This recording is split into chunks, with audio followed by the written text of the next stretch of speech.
En el año de 1926, el poeta y ensayista Jaime Torres Bodet afirmaba que Miguel Contreras Torres era uno de los cineastas más entusiastas y constantes de nuestra cinematografía, y pudo haber desarrollado una labor más brillante si el inevitable recelo que los artistas suelen tenerse entre sí no se lo hubiera impedido. Y nosotros tan lejos e impotentes para impedirlo. Miguel Contreras Torres nació en 1899 en Morelia, Michoacán, de familia de hacendados. Se incorpora a las filas revolucionarias, donde filma algunos cortos documentales.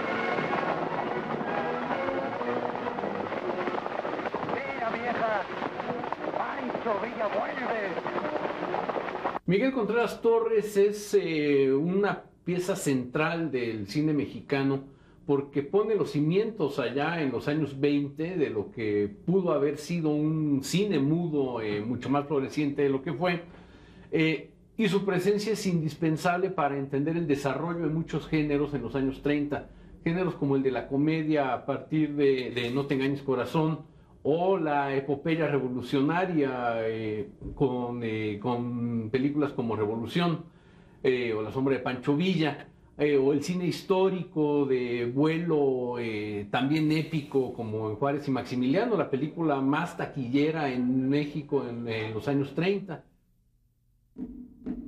Hollywood acerca a Contreras Torres al cine industrial. También es el lugar de encuentro con una joven austriaca atraída por las antiguas culturas de América, la mujer que se convertiría en Medea de Novara.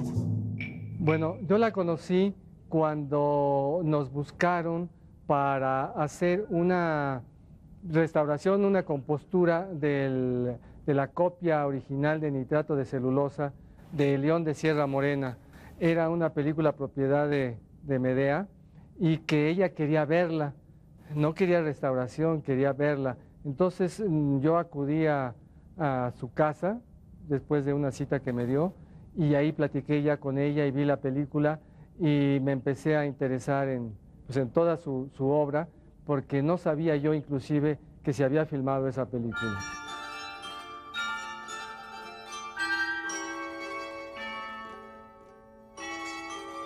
En septiembre de 2001 murió Hermine Kindle Futcher, mejor conocida como Medea de Novara, actriz de la mayoría de las películas realizadas por Miguel Contreras Torres, quien fue la musa inspiradora y compañera de toda su vida. Maestro.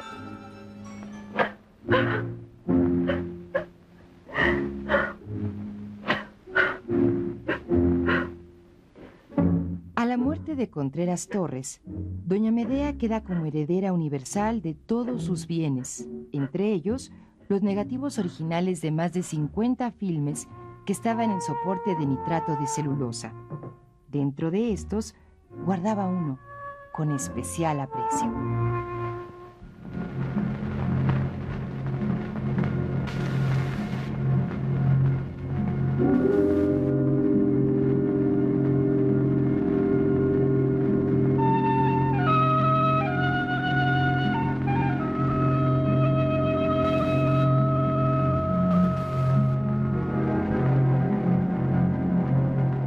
Citari es una película que tiene varias lecturas, porque por un lado hay una disquisición de Contreras Torres respecto de las culturas indígenas prehispánicas. Hace comparaciones de ellas, sus calidades, sus logros científicos, comparándola con otras culturas de otros países del mundo.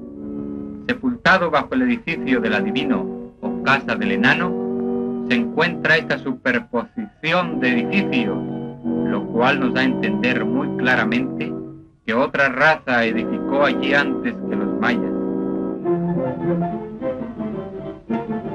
Bóveda en el mismo templo de los guerreros. Piedra labrada magníficamente que conmemora la coronación de un rey maya. Nótese la similitud con las costumbres egipcias. Cítari es un rescate muy peculiar para la historia del cine mexicano. En primer lugar, porque se trata de un cortometraje. Y en segundo, porque es la primera película sonora filmada en México, incluso antes de Santa, de Antonio Moreno. Pirámide del Sol, cuya altura y construcción imponente rivaliza con la de Tebus de Egipto, dedicada al culto y a la astronomía. Pirámide de la Luna, dedicada a los mismos fines que la anterior, pero más pequeña. El nacionalismo se desarrolla en el cine desde el momento en que es filmado el país, es decir, desde el momento en que tenemos una imagen folclórica pero cotidiana de nuestra vida, o sea, desde que Bairi von Bernard viene con el cinematógrafo y filman el paseo en el Canal de la Viga, o filman una pelea de gallos, o filman pues unos bailarines bailando el jarabe tapatío, cosas por el estilo.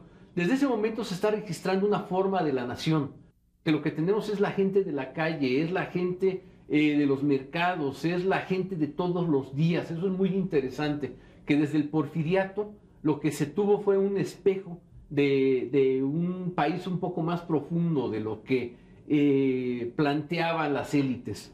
Entonces, cuando después lo que se filma es la Revolución Mexicana, que además es la primera revolución que es puntualmente filmada en todos sus elementos, pues ya se está conformando un elenco visual y un elenco temático muy sólido. Pero después tiene otra circunstancia que es la narración de una historia de amor, en la historia que se llama El Templo de las Mil Serpientes. Entonces ahí es donde cuenta el fracasado amor de una princesa mexicana que está personificada por Medea de Novara, que como tú ves es una película en la que no hay diálogos.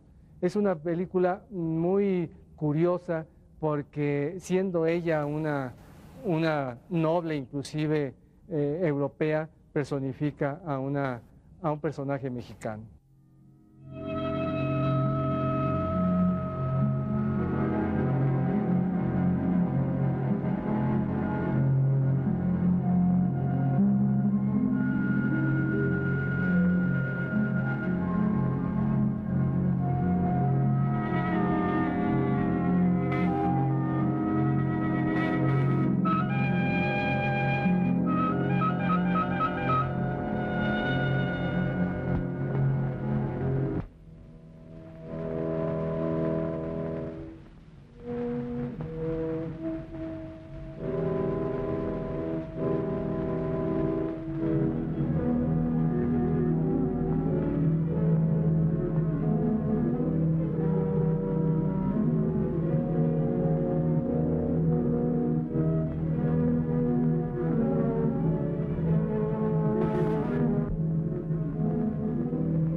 Esta película la tenía fundamentalmente con un cariño especial por sobre todas las demás películas. Me dijo así que la película se la había hecho él como un regalo de amor a ella, que la película no la había visto nadie y que ella la conservaba con ese cariño y que aunque hacía mucho tiempo que no la veía, pero la conservaba con ese cariño que significaba el amor de Miguel. Debo de decirte que cuando tenía esas conversaciones o teníamos esas conversaciones, ella frecuentemente lloraba al recuerdo de la memoria de Miguel.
la obra en total de Miguel Contreras Torres es una enorme riqueza.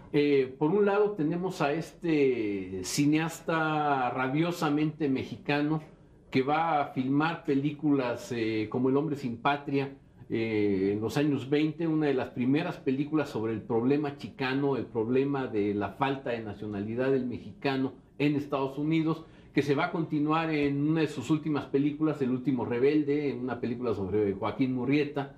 Es también este hombre que va a creer en el cine como un medio didáctico, es decir, sus películas históricas tienden no nada más a celebrar un momento histórico, sino a sustituir al libro de historia. Quien muere por su Dios y por su patria, vive eternamente. Vamos, hijos, y que Dios nos ayude. Doña Medea era una persona muy difícil, era una persona que tenía desconfianza en general de las personas con las que trataba. Entonces a mí me costó mucho trabajo ganarme su confianza para que me dijera dónde estaban sus películas. Y para decirme dónde estaban sus películas, tuve que ganarme esa confianza y serle útil. Entonces ella amaba tanto los negativos de sus películas que se dio cuenta que necesitaba ayuda y necesitaba ayuda de un experto. Entonces me convocó para que le ayudara. Y esta ayuda consistió en organizarle los negativos. Para ello me introdujo a su casa, ya me introdujo a las partes más importantes como era la sala. Y dentro de esa sala, un enorme salón con alfombras europeas, con gobelinos en las puertas, me permitió llevar a un par de hijos. No me permitió llevar a compañeros de trabajo, pero sí me permitió llevar a mis 2 hijos adolescentes que me ayudaran. Entonces entramos a esa gran sala y después de ver que no nos veía nadie, de cerrar las puertas, me hizo prometer, tomados de las manos, yo con mis hijos y ella, formando un círculo, le hicimos prometer ante Dios, ella era cristiana, prometer ante Dios que no íbamos a revelar jamás la ubicación de esa bóveda, que nadie, además de nosotros, iba a saber dónde estaban esas películas. Le cumplimos, solamente después de su muerte es que he dado a conocer dónde estaba esa bóveda. Levantó el gobelino, un gobelino de 8 o 10 metros de largo, lo levantó y abrió una puerta de metal que estaba el gobelino tapando su vista y ya nos introdujo en la bóveda donde guardaba las películas. Ese lugar, en el lugar donde menos tú pensarías que estaban almacenadas unas películas de nitrato.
Y por otra parte tenemos al que está experimentando con distintas posibilidades del género costumbrista. Sus películas sobre Pito Pérez, por ejemplo, o No te engañes corazón, son películas en donde quiere jugar un poco al cineasta ligero, al cineasta popular, al cineasta que aspira al éxito en taquilla y a bajar un poco su propio registro. No lo logra del todo, excepto en La vida inútil de Pito Pérez, que es quizá su mejor película de los años 40, junto con El Rayo del Sur y El Padre Morelos, pero creo que en general es una especie de hilo conductor, de columna vertebral de una de las mejores tradiciones del cine mexicano.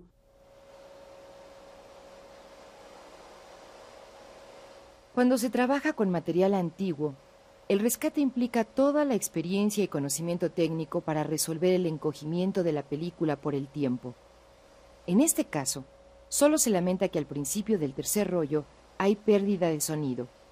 Este daño solo dura un par de minutos. Uno de sus rollos de imagen está encogido. Las películas tienen unas medidas de precisión absolutamente exactas. Entonces, las máquinas que lo manejan para hacer tanto su proyección como su copiado tienen unas puntas de acero que se encajan en cada uno de las perforaciones y que hacen que la película, si está con las dimensiones diferentes, como es el caso de una película cuando se encoge por el tiempo, hace que se destruya, que se lastime.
Cítari es la suma de las contradicciones de un Contreras Torres que está viendo por un lado de una manera muy fascinada las posibilidades de un cine sonoro, pero que al mismo tiempo no tiene la menor idea de qué hacer con el cine y el sonido.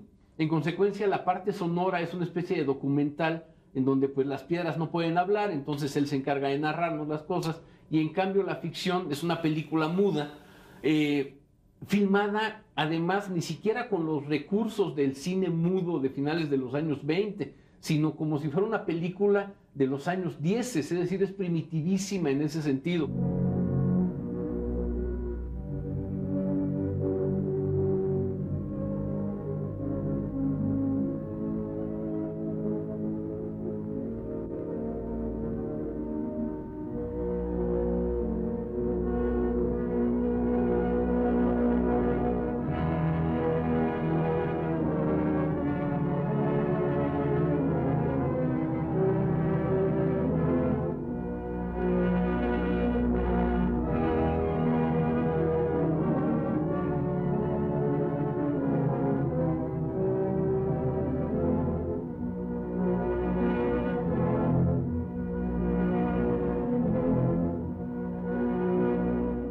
Es una película sintomática, es una película curiosa, es una película contradictoria, es una película que vale más bien como anécdota de cómo gradualmente se iba forjando en 1930 y 1931 los orígenes del cine sonoro.